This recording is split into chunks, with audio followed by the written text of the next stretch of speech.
Okay, cruising on, we're ready for the next step of our complete car build. So I'm going to touch on the seat a little bit, but if you refer back to some of our other videos, we have a very detailed instructional video on how to mount this carbon seat. This is our TMR 1260 seat. It's a very nice carbon Kevlar seat. We went into some very specific details, so I'm not going to overdo that again on this one, but you'll see how this seat fits into the chassis and how it fits into a single frame rail car. And if you pay attention to a lot of our single frame rail stuff, we've added a little bend here to this tube. This is a larger driver for this car, so I wanted to give him a little more seat on this side. So this standard tube, I added another bend to it and added a support tube here. And what that did is it kicked it up, got it a little higher so that we had some more seat support here. So this is the standard amount for this seat. And we also have another video about the two different types of seats that we use, which is this carbon Kevlar seat and also the Restraint seat that is also fits in this chassis. So there's a lot of good information in that video that compares the two seats and what the benefits are to each one and how they will fit in the chassis and how they will protect the driver. So this seat, when it's done, it's going to need a pour-in insert in it to make the driver fit nice and tight in there. But this is just a starting point of this part of the mounting. And we've got a nice tubular frame around it that ties it all together. There's also some really nice under seat supports here. And you can see these tubes here that go all the way under, and they're tied in all the way to the front of the seat. We've also added this nice 4130 strip here that's welded to this tube and this tube. And what that does is that gives us a nice little cradle for the seat to set in so that we've got really good driver support. It's a little more work to do this, but it's very secure. And if the driver does ever have an issue, we want to make sure this seat is mounted nice and firm in the chassis. So as we go down the build more, we're going to get some seat belt slots and some other things that go in this, but this is at this point in the build, we're going to leave this as is. So it's a very nice seat. It fits very well. It's very comfortable too. Another thing is kind of a standard dimension for us is about 70 degrees here on the back. That seems to be the most comfortable for the drivers. So if you use that little digital protractor that we had in some of our other videos and put it on the back of the seat here, this is going to be about 70-degree angle here, and that gets your butt down and forward and makes you sit in the car very comfortably. So just a couple little notes there on mounting the seat in the chassis. We went over a little bit of the driveshaft enclosure area here, and we've added some more features to that. So we had the removable driveshaft loops in last time. We had the tube kind of set up in here. We're just kind of getting started on that. So we've finished all that up now, and we've added some supports here between the two loops. And what that does is this car's going to have a tunnel in it. It's also got this automatic shifter mounted on top here. And without these supports, these loops, they're obviously pinned in, so there has to be a little play in there to get them in and out easy. So there's a little loose fit on it, so they slide in and out. Well, that makes this thing kind of move around a little bit. So we tie these together, and that makes these two top halves of the loop one piece, so we're going to pull 4 pins, and then that will come off. And it makes it nice and solid. So this thing is really mounted well. You got a T spud off of here with some tabs. You've also got one under the back here. That's going to mount the driveshaft enclosure tube. So when this kind of progresses along here, we're going to have a tunnel, a carbon tunnel is going to cover all this, and this little sleeve here will stick through the tunnel for the shifter mount. So all this is going to be covered. That carbon tunnel is going to come over and go down to the floor. So all this will be under there, but this driveshaft tube is required. So it's a little longer than it needs to be. It only needs to be 12 inches long, but we made it a little longer so we could get this plenty of coverage and get these loops spread out a little bit. So that's all done.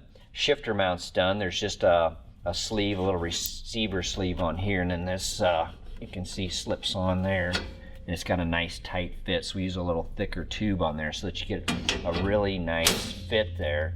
I can't stand it when the shifter's all floppy dicked around. So car's idling and the shifter's vibrating and it looks like ass. So this is mounted nice and solid, and it's easy to pull this pin and the cable will come out the back and loop around and go into the trans. So that's all done. We are, it's going to have nitrous. This is going to be a 632 nitrous engine. So we've got 2 nitrous bottle, a dual mount over here, and we've got these valves mounted here. Now remember, this is going to be enclosed with a tunnel here, so we can't tuck these down around the side because you can't get to them. So we put them up here on top so the driver can easily reach over, and then he'll just push these forward to turn the valves on to supply the nitrous to the engine. So we've got these little laser cut tabs we use for that. These are really nice stainless valves, and we just got some mock-up plumbing here we use to make sure we've got clearance for everything. So got the nitrous valves mounted. We got the dual 20-pound bottle mount over here. This is these are standard height 20-pound bottles. This is a removable mount, and this is one of our newer kits. So we have got away from some of the 4130 enclosure on the bottom. We made this nice aluminum billet bucket for the bottom to hold the bottles in, and this has got a quick pin on here. Then there's also sleeves that this slips into that are welded to a cross member under this little steel piece of floor here. So to take this out, now we're not finished over here because we're going to tie this into the striker plate, but this side's done. So you're going to have a pin here, and you're going to pull that pin and then lift that whole mount out of there. It's going to slip in those receivers on the bottom. Now, our mount's a little different than a lot of them out there. We retain the bottles by the neck here, which is required in some sanctioning bodies, and even if it's not required, this is the way we would still do it. A lot of stuff you see out there is just strapped around here, and if this car gets into a situation where it's rolling over, those straps can become stretched out and loose, and that bottle can come out of there. And the last thing I want when I'm already rolling on my side at 180 is to have a couple bottles flying around inside the car. So we retain these by the top of the bottle here and pull them down into that mount so that we've got as secure mount on that bottle as we can. And when this thing is done and locked in here, these are nice and solid. So nice little mount. We'll anodize all this when we're done, and it'll be all tricked out. So bottles are mounted. You can see we've put the mount up here for the V300 race pack. We've also started on tacking in the parachute handle and the fire bottle handle. So this is our parachute handle kit. This tab comes with the kit, and this tab comes with it. You can see how this is mounted. This has got our tab here has got a little stop built into it, so the handle's going to be here when it's ready to be activated. And then when you slide it over, it's going to come over and hit that little stop right there. So it's got a nice positive stop when you pull the chutes, because I know when you guys get down there, you're ready to stop this thing, so you pull this over pretty hard. It's got a nice positive place to hit and stop there. Fire bottle handle, like I said, disregard the way some of this stuff is because we've just tacked it up in here to get it in place, but we're going to finish all this off. So our fire bottle handle is going to mount here, and then the cables will run back here to another tab, and so that the fire bottle handle will be activated in the off position like this, and then you'll reach over from that side and just pull this forward, and that'll pull the 2 cable releases out of the fire bottles in the back and activate the flow of fire extinguishing agent. So this is about where that's going to go. We have this fire bottle handle kit, comes with all the tabs and brackets and everything. So this stuff, we use everything on these cars is what is on our website. We use exactly the same pieces that we sell on the cars we do in the shop. So parachute handle, fire bottle handle, bottles are mounted. You can see we're starting to put a few pieces of tin in the car because this is all welded up in the back. So we've got some weight bar tabs on back here. We've added weight bars to the back of the car. We'll have some up front. So we've got these weight bar tabs on here. We've also mounted the sway bar tabs, and the sway bars fabricated. We've put in this steel bulkhead to separate the inside of the car from the back, so this will all be carboned in and closed off. And then we've got our fire bottles mounted. So this is our dual 10-pound fire bottle mount kit, and this is our mock-up shop piece, so it's beat up a little bit. But this aluminum structure is what we use to mount the bottles. And so the tabs are tacked on here. This is how the bottles are going to mount. Those cables are going to come from that handle, and they're going to come through this bulkhead and go into the fire bottles here, and then we'll plumb this system into the car. Go back behind that, we've got a battery mounted here. We've got a turbo start battery tray kit with the aluminum hold down clamp.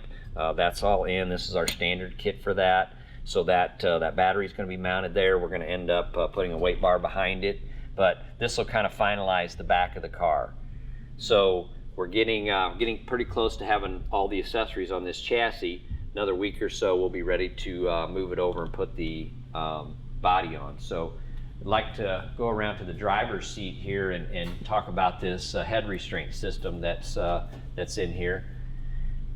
This is what we like to put in these cars that have the carbon seat. Now, if you look at some of the other videos, we did a seat comparison video, which does the carbon seat and the Restraint seat, which is what we like to use in both the cars. So this is a really nice carbon seat. This is a bigger driver. This guy's a pretty good size, so Restraint seat really wasn't going to fit comfortable for him, so we're putting him in this seat here. We've got it nicely supported, but we need to protect his head.